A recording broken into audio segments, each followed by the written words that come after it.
नमस्कार। हाल ही में हुए 4 राज्यों के विधानसभा चुनाव में बुरी तरह पिटी कांग्रेस के अंदर जबरदस्त घमासान चल रहा है। आप देख रहे हैं कि पंजाब के अंदर अमरिंदर सिंह बनाम सिद्धू की लड़ाई चल रही है, तो राजस्थान में गहलोत बनाम पायलट के खेमों के बीच में भी सियासी जंग जोर शोर से चल रही है। और ऐसे वक्त में जितिन प्रसाद कांग्रेस के नेता वो पार्टी छोड़कर चले गए। इसके बाद सवाल उठ रहा है कि आखिर जो युवा नेता हैं, टीम राहुल के सदस्य हैं, इससे पहले ज्योतिरादित्य सिंधिया पार्टी छोड़कर गए थे और अब जितिन प्रसाद छोड़कर चले गए। ये वो लोग हैं जिन्हें टीम राहुल यानी राहुल गांधी ने मनमोहन सरकार रहने के दौरान केंद्र में अहम मंत्रालयों का प्रभारी बनाया था। और इस सब के बीच में जब पार्टी में सियासी कश्मकश है, ऐसे वक्त में पूर्व केंद्रीय मंत्री और पार्टी के बहुत सीनियर नेता वीरप्पा मोइली का एक इंटरव्यू सामने आया है। और इस इंटरव्यू में उन्होंने कहा है कि कांग्रेस पार्टी के अंदर बड़ी सर्जरी की जरूरत है, एक मेजर सर्जरी कांग्रेस के अंदर होनी चाहिए और इस मेजर सर्जरी को बिना कुछ देर किए तुरंत किए जाने की जरूरत है। क्या कुछ उन्होंने कहा, इस पर मैं बात करूंगा। आप देख रहे हैं सत्यहिंदी.com। अपील मेरी आपसे वही है, कॉर्पोरेट मीडिया के मुकाबले आजाद पत्रकारिता का समर्थन करें, सत्य हिंदी की सदस्यता योजना में शामिल हो। आर्थिक भुगतान का लिंक हमने डिस्क्रिप्शन में दिया हुआ है। ऐप भी आ गया है सत्य हिंदी का, लिंक डिस्क्रिप्शन में है, डाउनलोड कर लीजिए। तो वीरप्पा मोइली ने जिस ओर इशारा किया है या जिस बात को खुलकर कहा है कि कांग्रेस में एक मेजर सर्जरी की जरूरत है, उन्होंने लीडरशिप के इशू को लेकर कहा है कि अभी कांग्रेस की अध्यक्ष सोनिया गांधी ने कमान संभाली हुई है, तो ऐसे में ये एक बड़ा मुद्दा नहीं है, लेकिन सोनिया गांधी को कदम उठाने होंगे और पार्टी में सर्जरी करनी होगी। वीरप्पा मोइली कर्नाटक के मुख्यमंत्री रहे हैं, केंद्र में अहम मंत्रालयों को संभाल चुके हैं। और यहां बड़ी बात यह होगी, यह है कि जो G23 गुट है कांग्रेस का, जिसने कांग्रेस अध्यक्ष सोनिया गांधी को लेटर लिखा था और तमाम तरह के गंभीर सवाल उठाए थे, ये उसी गुट में शामिल है। लेकिन बावजूद इसके उन्होंने कहा है इस बात को कि पार्टी के अंदर रिफॉर्म्स होने चाहिए, इसको जो मेजर सर्जरी है उसकी जरूरत है। एक बहुत और अहम बात उन्होंने कही, उन्होंने कहा है कि 2022 बहुत ही अहम साल है, क्योंकि 2022 की शुरुआत में बिल्कुल 5 राज्यों के विधानसभा चुनाव है, जिसमें उत्तर प्रदेश जैसा बड़ा सियासी राज्य भी है। और जब ये 5 राज्यों के विधानसभा चुनाव है तो अंत में हिमाचल और बेहद अहम प्रधानमंत्री मोदी के गृह राज्य गुजरात में भी चुनाव होने हैं। और ऐसे हालात में उन्होंने कहा है कि 2022 बहुत ही अहम साल है सियासत के नजरिए से, और तभी हम 2024 के लिए तैयारी कर पाएंगे। अगर हम इन 7 राज्यों में बेहतर प्रदर्शन नहीं कर पाते तो हमारे लिए सियासत, हमारे लिए जो हालात जो है वो मुश्किल होंगे। उन्होंने पीटीआई को, न्यूज एजेंसी पीटीआई को ये इंटरव्यू दिया है। तो अभी आप देख रहे हैं कि कांग्रेस के अंदर किस तरह के हालात हैं। जितिन प्रसाद अभी पार्टी छोड़कर गए हैं हाल ही में, और जिस तरह की खेमेबाजी राजस्थान के अंदर हो या आपके पंजाब के अंदर हो वो चल रही है, वो कतई बेहतर नहीं कही जा सकती। कांग्रेस की सिर्फ 3 राज्यों में, राजस्थान, छत्तीसगढ़ और पंजाब में सरकार है, और यहां राजस्थान और पंजाब में कहना चाहिए कि तलवारें खिंची हुई हैं और इससे फजीहत हो रही है पार्टी की। और ऐसे वक्त में जब वरिष्ठ नेता कहते हैं कि कांग्रेस पार्टी में एक मेजर सर्जरी होनी चाहिए, तो ये एक बड़ा अहम बयान है। लेकिन वो सर्जरी किस तरह की होगी, वो सर्जरी कब होगी? क्योंकि आप किसी भी राज्य में चले जाइए, उत्तराखंड में चले जाइए, वहां सियासी छत्र, बहुत छोटा प्रदेश है, वहां सियासी छत्र आपस में लड़े हुए हैं। केरला में अभी आपने देखा कि वीडी सतीशन को जब विपक्ष का नेता कांग्रेस हाईकमान ने दखल देकर बनाया, तो वहां पर जो ओमन चांडी और रमेश चेन्नीथला के गुट है वो उन्होंने इसको लेकर बहुत नाराजगी जताई, दोनों नेताओं ने नाराजगी जताई।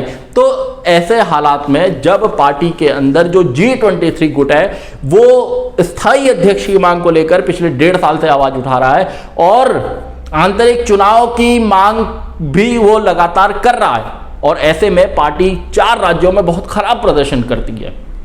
तो और इसमें से भी केरला, जहां पर राहुल गांधी ने सबसे ज्यादा समय दिया, असम जहां एक बहुत बड़ा गठबंधन कांग्रेस ने बनाया, पुडुचेरी में उसकी सरकार चुनाव से पहले चली गई, वहां भी प्रदर्शन खराब रहा।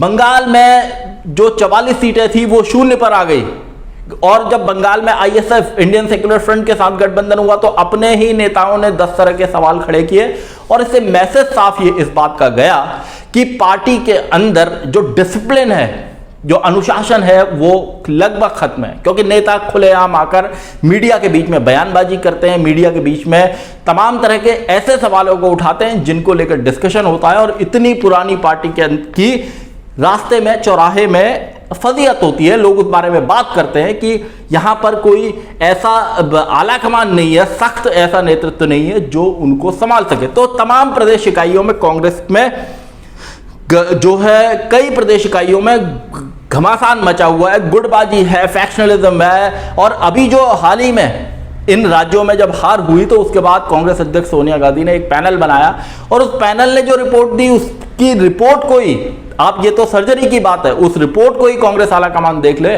उस रिपोर्ट में साफ ये कहा गया है कि इन राज्यों में जिसमें कांग्रेस की बुरी तरह हार हुई है वहां फैक्शनलिज्म बहुत ज्यादा है, इनफाइटिंग है, गुटबाजी है, खेमे बने हुए कांग्रेस नेताओं के, और यहां इन राज्यों में संगठन जड़ से खत्म होता जा रहा है। तो ये तो बात है परेशानियों की।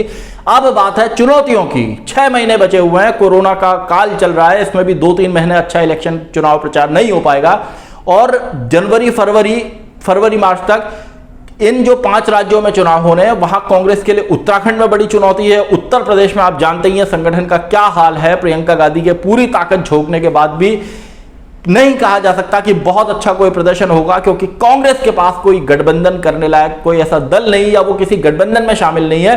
तो हालात इस तरह हैं उत्तर प्रदेश के।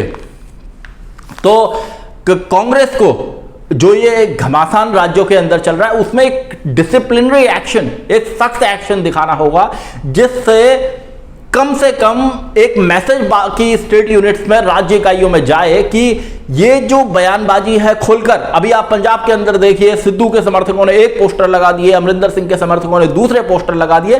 तो मीडिया को आप मौका दे रहे हो, जनता के बीच में मैसेज साफ जा रहा है कि नेता सिर्फ और सिर्फ अपनी लड़ाई लड़ रहे हैं। और अभी जब पंजाब के कई विधायकों को, सांसदों को, तमाम नेताओं को दिल्ली बुलाया गया, जो एक कमेटी बनाई गई उसने पूछताछ की, उससे मैसेज जनता के बीच में जाएगा कि ये भाई कांग्रेस के नेता जो है आपस में लड़ रहे हैं दिन रात। तो उत्तर प्रदेश में क्या पार्टी के हाल है, उत्तराखंड में क्या हाल है, पंजाब में क्या हो रहा है, राजस्थान में क्या हो रहा है, केरल में क्या हो रहा है, इन सारे राज्यों में, और इस बीच नेता भी लगातार आपको छोड़ते हुए जा रहे हैं। बंगाल के अंदर आपकी हालत बेहद खराब हो गई, लगातार कई राज्यों में आप चुनाव हार रहे हैं, बिहार में आप बुरी तरह इलेक्शन आपका जो है वो कैंपेन खराब रहा, प्रदर्शन बहुत खराब रहा। तो इन सब को देखते हुए सीधा सवाल यह है कि इन झगड़ों को कब रोका जाएगा। सचिन पायलट को लेकर सवाल उठ रहे हैं कि वो कितने दिन कांग्रेस में रहेंगे, कांग्रेस आलाकमान उनकी बात नहीं सुन रहा है, अगर उनके इश्यूज सॉल्व नहीं तो हुए तो हो सकता है कि वो बहुत जल्द ज्योतिरादित्य सिंधिया और जितिन प्रसाद की तरह पार्टी को अलविदा कह दें। तो ऐसे हालात में पार्टी कमजोर होगी, क्योंकि कांग्रेस का एक कार्यकर्ता कोई एक प्रदेश अध्यक्ष जैसे पद पर, डेप्यूटी सीएम के पद पर रहा व्यक्ति जा रहा है, तो हालात निश्चित रूप से पार्टी के खराब होंगे अगर पायलट चले गए तो। ऐसे ही और नेता भी जाएंगे। पिछले 7 सालों में लगातार नेता, बड़े बड़े नेता पार्टी को छोड़कर चले गए हैं। सोनिया गांधी के करीबी टॉम वडक्कन से लेकर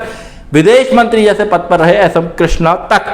तो संगठन को फिर से खड़ा करने के लिए कांग्रेस के अंदर ये जो सर्जरी है ये कब होगी, इस सर्जरी की स्थायी अध्यक्ष का चुनाव कब होगा, आंतरिक चुनाव की लगातार मांग चल रही है, कब होगी। तो इनको लेकर पार्टी लगातार सवालों के घेरे में है, और इन सवालों के बीच में संगठन को, कांग्रेस को सामने आना चाहिए, जवाब देना चाहिए कि वो इस देश में विपक्ष के रूप में एक बड़ी पार्टी होने के नाते नेतृत्व कर सकती है, वरना तो बाकी दलों को मौका मिलना चाहिए, वो एक बड़ा गठबंधन बनाए और जो जमहूरियत है, जो डेमोक्रेसी है, उसमें एक चुनौती पेश करे। लेकिन ऐसा नहीं लगता कि कांग्रेस इसमें कहीं से सफल होती दिखती है, क्योंकि लगातार वो कई राज्यों में पिछड़ती जा रही है। और आने वाले जो 5-6 राज्यों के चुनाव है, इसको लेकर जब वीरप्पा मोइली इस बात को कहते हैं कि एक बड़ी सर्जरी की जरूरत है, तो आला कमान को जो अभी पैनल ने रिपोर्ट दी है, जो उन्हीं का एक पैनल उन्होंने बनाया, और अब वीरप्पा मोइली जब कहते हैं कि एक मेजर सर्जरी की जरूरत है, उसके लिए कल का इंतजार नहीं किया जा सकता, आज ही करो, तुरंत करो।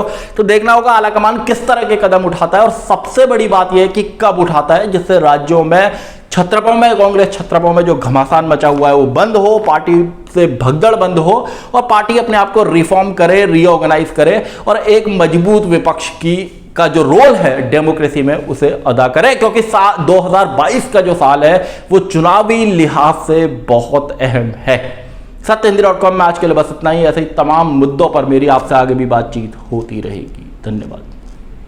सत्य हिंदी का ऐप डाउनलोड करें गूगल प्ले स्टोर पर।